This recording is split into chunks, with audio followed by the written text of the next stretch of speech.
एक मशहूर जादूगर गोगो काफी बूढ़ा हो चला था। एक दिन गोगो ने खुद से कहा, मेरा शरीर मेरा साथ छोड़ता जा रहा है। मुझे अपना जादू और जादुई सामान किसी जरूरतमंद व्यक्ति को दे देना चाहिए, लेकिन मैं ऐसे ही किसी को नहीं सौंप सकता। आज के जमाने में किसी का क्या भरोसा। किसी ने अगर इसका गलत इस्तेमाल किया तो ये खतरनाक हो सकता है। ये कहते हुए गोगो की खोज शुरू हो गई। वो गांव के हर नौजवान को अच्छे से परखने लगा। एक दिन गोगो की नजर एक गरीब नौजवान सोबन पर पड़ी, जो जादूगर गोगो के घर के पास से ही गुजर रहा था। उस नौजवान को देखकर गोगो ने जोर जोर से करहाना शुरू कर दिया। सोबन उस आवाज को सुनकर वहीं रुक गया। लगता है ये कराहने की आवाज उस घर के अंदर से आ रही है।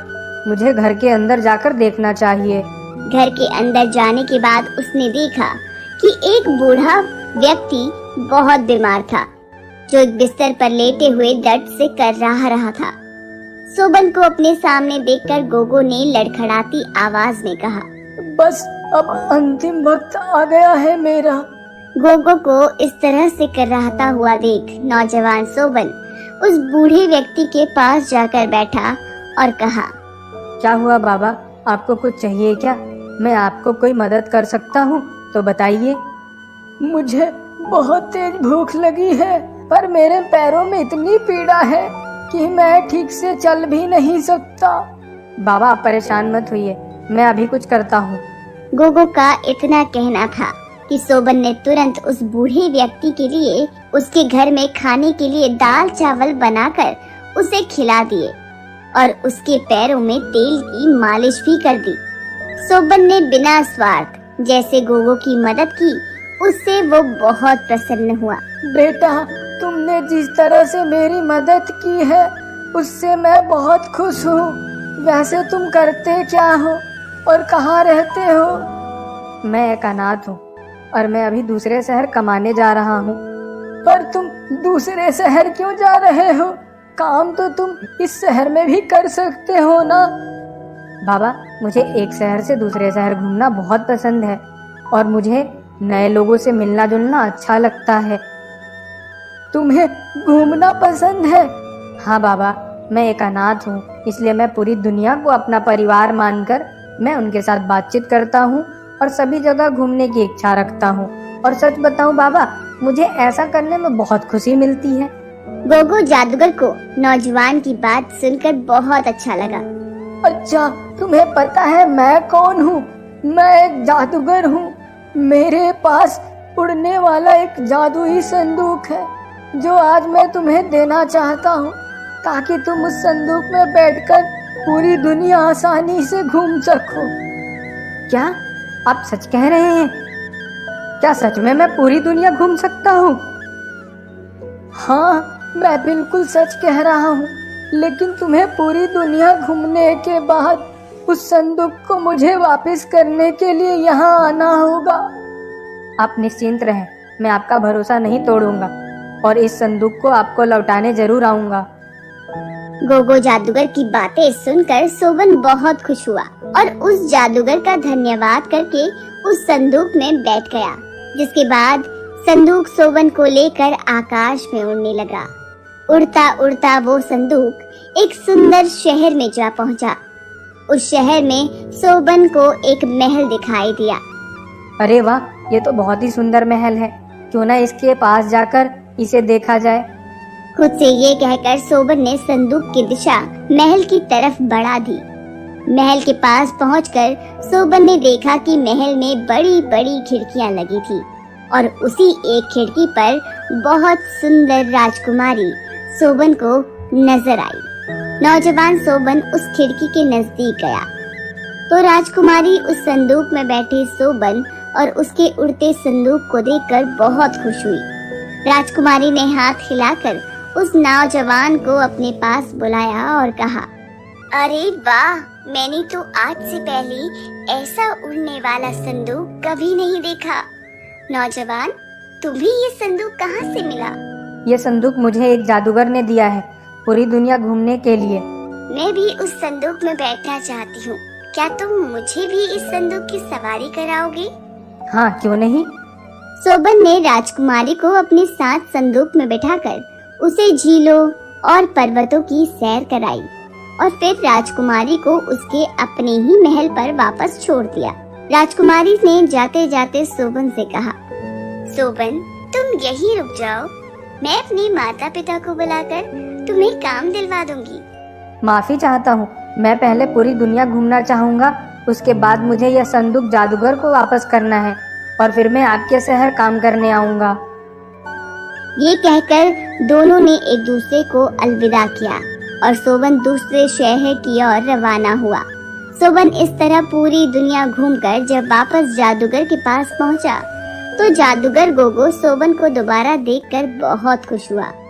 मैं तुम्हें अपनी जादुई विद्या देना चाहता हूँ, क्या तुम सीखना चाहोगे? सोबन भी जादुई विद्या सीखने के लिए राजी हो गया।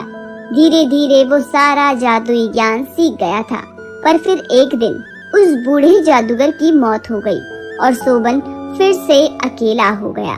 क्यों ना बाबा को जिंदा रखने के लिए उनके सिखाए जादू से मैं लोगों का मनोरंजन करूं। खुद से यह कहकर सोबन शहर शहर घूमकर जादू दिखाने लगा। इस तरह सोबन अपना शहर शहर घूमने वाला सपना भी पूरा करता रहा और अपने साथ साथ उस जादूगर का सपना भी पूरा हो गया। दोस्तों, हमें इस कहानी से ये शिक्षा मिलती है कि अगर आप किसी की मदद करने की इच्छा रखते हैं तो आपको भी कोई न कोई मदद करने वाला जरूर मिल जाता है, जो आपकी पूरी दुनिया ही बदल देता है। एक गांव में एक रमेश नाम का किसान रहता था, जिसके पास एक छोटा सा खेत था। खेत में होने वाली पैदावार से उसके परिवार का गुजर बसर होता था, इसीलिए वो दिन भर कड़ी मेहनत करता ताकि उसके खेत में अच्छी पैदावार हो सके। एक समय की बात है जब रमेश अपने खेत में बुआई कर रहा था। बुआई करते समय उसने जमीन में खुदाई का काम शुरू किया। खुदाई करते वक्त उसे जमीन के अंदर एक संदूक मिला। वो संदूक आकार में बहुत बड़ा था। अरे, इतना बड़ा संदूक! इसमें तो एक साथ कई चीजें रखी जा सकती है। इसे घर ले जाता हूँ, वहाँ ये संदूक बहुत काम आएगा। उसने संदूक को जमीन से निकाला और खेत के किनारे एक पेड़ के नीचे रख दिया, जिसके बाद वो एक बार फिर से काम में जुट गया। काम करता करता किसान जब थक गया और उसे जोरों से भूख लगी, तो उसने अपनी कुदाली उस बड़े से संदूक में डाल दी और वहीं पेड़ के नीचे खाना खाने बैठ गया। खाना तो आज बहुत ही स्वादिष्ट हो रहा था। चलो अब फिर से काम पर लग जाता हूँ। खाना खाकर जैसे ही रमेश अपनी जगह से उठा और उसने संदूक में जैसे ही कुदाली निकालने के लिए हाथ डाला, तो वो चौंक गया, क्योंकि अब उसके अंदर एक नहीं बल्कि कई सारी कुदाली थी। जिसके बाद किसान ने सारी कुदालियां संदूक से बाहर निकाल ली। रमेश समझ ही नहीं पाया कि आखिरकार ये हुआ कैसे। जिसके बाद उसने संदूक में एक छोटा सा पत्थर डाला। देखते ही देखते उस एक पत्थर से कई पत्थर हो गए। अब किसान को समझते देर नहीं लगी कि वो कोई साधारण संदूक नहीं बल्कि जादुई संदूक है, जो किसी भी चीज को कई गुना कर देता है। अरे वाह, आज तो मेरी किस्मत ही चमक गई। ये कोई साधारण संदूक नहीं है। जल्दी से इस संदूक को घर ले जाता हूँ। किसान उस जादुई संदूक को सिर पर रखकर अपने घर ले आया और जब भी उसे किसी चीज की जरूरत होती, वो उसे जादुई संदूक में डाल देता। जिसके बाद संदूक अपने जादू से उस चीज को कई गुना बढ़ा देता। फिर चाहे वो खाने की चीज हो, कपड़ा हो, सोने के सिक्के हो, किसान को अब किसी भी चीज की कमी नहीं रही। वो दिन पर दिन धनवान होता चला गया। किसान की समृद्धि की बात उस गांव के सरपंच के पास पहुंची। सरपंच जी, गांव में एक रमेश नाम का गरीब किसान है, जो खेत में काम करके अपने घर चलाता है, लेकिन कुछ दिनों से वो धनवान होता जा रहा है। उसके पास खूब पैसा है और ऐशो आराम की तमाम चीजें आ चुकी है। अच्छा, ये कैसे हो सकता है? एक मामूली किसान अचानक से इतना धनवान कैसे हो गया? ये बात कुछ हजम नहीं हो रही। अच्छा, तुम कुछ लोगों को लेकर जाओ और जाकर इस मामले की तह तक जाओ। सरपंच ने किसान का भेद जानने के लिए अपने कुछ जासूस उसके घर भेज दिए। कई दिन किसान के घर चक्कर लगाने के बाद एक दिन उन जासूसों को किसान के जादुई संदूक के बारे में पता चल गया, जिसके बाद उन जासूसों ने इस बात की पूरी खबर सरपंच तक पहुंचाई। सरपंच साहब, उस किसान के पास एक चमत्कारी संदूक है जिसमें वो किसान जो कुछ भी डालता है वो कई गुना बढ़ जाता है। सरपंच लालची था। जादुई संदूक के बारे में जानकर उसके मन में लालच आ गया और वो सोचने लगा कि वो संदूक किसान के पास नहीं बल्कि उसके पास होना चाहिए। जादुई संदूक? अरे वाह, जाओ और उस संदूक को मेरे पास लेकर आओ। सरपंच का आदेश पाते ही जासूस उस जादुई संदूक को लेकर सरपंच के पास जा पहुंचे तो किसान भी उनके पीछे पीछे वहां आ गया। सरपंच के पूछने पर किसान ने उसे बताया कि वो संदूक जादुई है और उसे वो संदूक अपने खेत से मिला है। अच्छा, गांव की भूमि से मिली किसी भी वस्तु पर सर्वप्रथम सरपंच का अधिकार होता है, इसलिए इस जादुई संदूक पर तुम्हारा नहीं बल्कि मेरा अधिकार है। सरपंच की बात सुनकर किसान कुछ नहीं कह पाता और चुपचाप सिर झुकाए खड़ा रहता।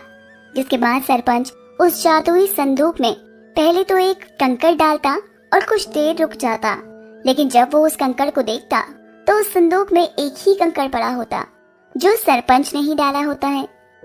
कोई जादू ना होता देख वहाँ मौजूद सब लोग परेशान हो जाते हैं। जिसके बाद सरपंच एक बार फिर से उस संदूक में अपनी अंगूठी डाल देता है, लेकिन तब भी कोई जादू नहीं होता। ऐसा करते करते सरपंच कई चीजें संदूक में डालता है और निकालता है, लेकिन कोई जादू ना होता देख सरपंच उस संदूक में जोर से लात मारकर किसान की तरफ फेंक देता है। तुम लोग तो बोल रहे थे कि ये जादुई संदूक है जिसमें चीजें कई गुना बढ़ जाती हैं, मुझे बेवकूफ बना रहे थे। सरपंच को आंख बबूला होता देख सभी लोग डर जाते हैं और अपने अपने घर लौट जाते हैं। वही किसान भी जादुई संदूक के इस राज को समझ नहीं पाता और उसे लगता है कि शायद अब संदूक जादुई नहीं रहा, लेकिन फिर भी वो उसे उठाकर अपने घर ले आता है। किसान घर आता है और उस संदूक में अपनी चीजें एक एक कर संभाल कर रखने लगता है, लेकिन तभी कुछ मिनटों में वो चीजें फिर से कई गुना बढ़ जाती हैं, जिसे देखकर किसान चौंक जाता है। अरे वाह, ये संदूक तो फिर से जादुई हो गया।